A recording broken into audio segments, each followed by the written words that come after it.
The big issue in the New South Wales election campaign, just about the only big issue, is Premier Mike Baird's plan to partially lease the state's electricity, poles and wires to private owners and use the resulting $20 billion to build new public transport, road and other infrastructure. This issue is bitten because so many people have an instinctive objection to selling any government-owned assets, but also because the electricity unions have launched a furious campaign against the sale. Labor's Luke Foley has leapt on the issue as his best chance of winning votes away from a popular premier. So how much is there for consumers and voters to worry about?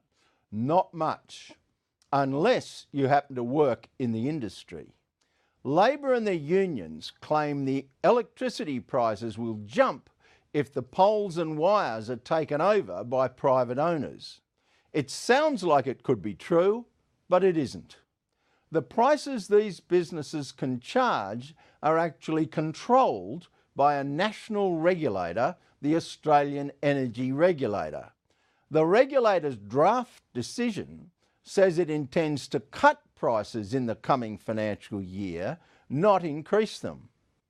It is likely new private owners would try to increase profits by reducing overstaffing, which of course is why the unions are fighting so furiously to protect their members, not you. But the regulator has made it clear it intends to require greater efficiency from all publicly and privately owned poles and wires businesses across the country, and to make sure the savings flow on to customers in lower prices. The unions claim that privately owned poles and wires would be less reliable with more blackouts. Again, it wouldn't happen. Service reliability is also tightly regulated for good reason.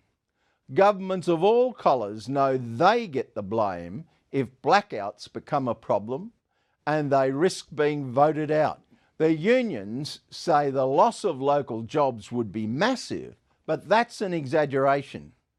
And workers who aren't really needed are likely to be moved on, even if the businesses remain publicly owned.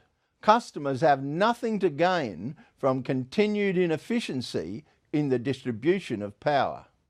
Finally, Labor and the unions have made much of their claim that selling the businesses would cost the state government $1.7 billion a year in lost dividends. It's true that when you sell a business, you lose the dividends from it, but the loss is likely to be much less than $1.7 billion a year because the regulator is cracking down on the industry's excessive profits and because the size of future profits will be reduced by people using solar power to leave the electricity grid and by the use of smart meters in people's homes to help them reduce their demand for electricity. Consumers have little to fear from privatisation, but even if voters stop it going ahead, there are tough changes in store for the poles and wires business.